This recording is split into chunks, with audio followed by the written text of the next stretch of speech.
Shalom, bon Erev Shabbat, Shoftim. À la fin de notre paracha, il y a un verset concernant le siège d'une ville, de ne pas couper les arbres. La Torah dit, Lo tashritet etza, ne coupe pas l'arbre. Pourquoi? Ki ha'adam etz hasadeh. Car l'homme est l'arbre du champ, littéralement. L'homme est comparé à un arbre. Pourquoi cela?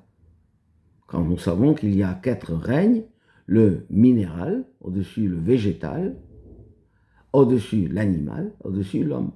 L'homme est donc supérieur à tous les 3 règnes précédents, et pourtant on compare l'homme à l'arbre, au végétal. Disent nos sages, le végétal, il a quelque chose de particulier qu'on ne trouve pas chez l'homme et l'animal. Quelque chose d'un avantage particulier, spécifique, qui se voit. Chaque chose vit de son existence, de sa racine. Nous avons un corps qui vient de l'origine divine, de l'âme qui l'a fait vivre. Les animaux ont vie, ils ont une vie, mais qui ne se voient pas leur source. Le végétal, l'arbre, est le seul élément dans lequel on voit sa source, c'est-à-dire qu'il est constamment attaché à son origine, à ses racines, à la terre d'où il vient. Et si on le déracine, on le coupe, il ne vit plus. Tout le monde qui se coupe de ses racines peut ne pas vivre, mais ça ne se voit pas. Pour l'arbre, c'est évident. On voit bien comment il vit de la terre. Et si on le déracine, on l'attache, on le détache de la source, de sa source, il périt et il disparaît.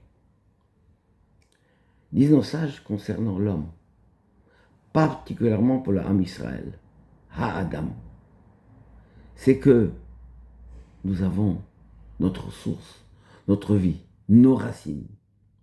Et si on se détache de nos racines, on se coupe de notre origine, de notre source, qui est la Torah, qui est le judaïsme, eh bien malheureusement, on disparaît.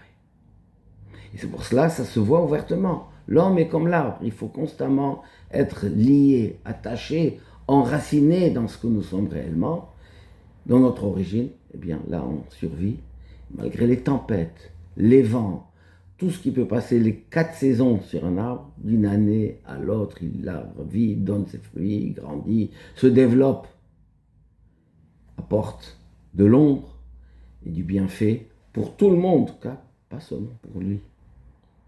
Récemment, on a vécu un moment terrible où des vandales ont coupé l'arbre qui a été planté à la mémoire de Ilan Halimi. Ilan veut dire un arbre. Et les ennemis, un acte inqualifiable, ont coupé cet arbre. Mais là, couper un arbre, c'est pas le tuer. Parce que c'est vrai, on ne le voit pas. Mais tant que les racines sont là, il va grandir. Et il va se développer. Il va être encore plus grand de ce qu'il était avant. Et notre histoire était toujours comme ça. Même des fois, on nous coupe des branches. Malheureusement, on a vécu des choses terribles dans notre histoire. Aujourd'hui, Dieu merci, c'est pas pareil, mais il faut que Dieu en préserve, que ça ne soit pas, que ça s'arrête et que ça revienne comme avant. Eh bien, il faut savoir, nous, si nous sommes racinés, enracinés, nous sommes attachés à notre source, à notre Torah, rien ne peut nous enlever. Les vents, les tempêtes, les décisions des politiques des uns et des autres n'ont absolument rien à voir avec nous, parce que nous sommes attachés à Tem Advekim B'Hashem Elokechem. Vous qui êtes attachés à l'Éternel, votre Dieu, Chayim Kulchem Hayom, vous êtes tous vivants aujourd'hui. Alors, soyons attachés à nos racines, à nos sources. Restons fidèles à ce que nous sommes réellement.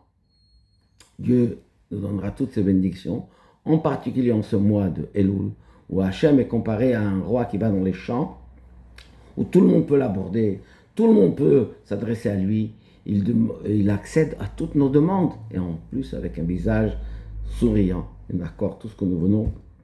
Et nous voulons quoi? Nous voulons aujourd'hui le Mashiach, automatiquement, et nous prions déjà qu'avant même les otages soient libérés, qu'il y ait une paix en Israël, qu'on puisse vivre tranquillement, faire notre arbre, grandir notre arbre, approfondir nos racines et amener de l'ombre et du bien à l'humanité tout entière.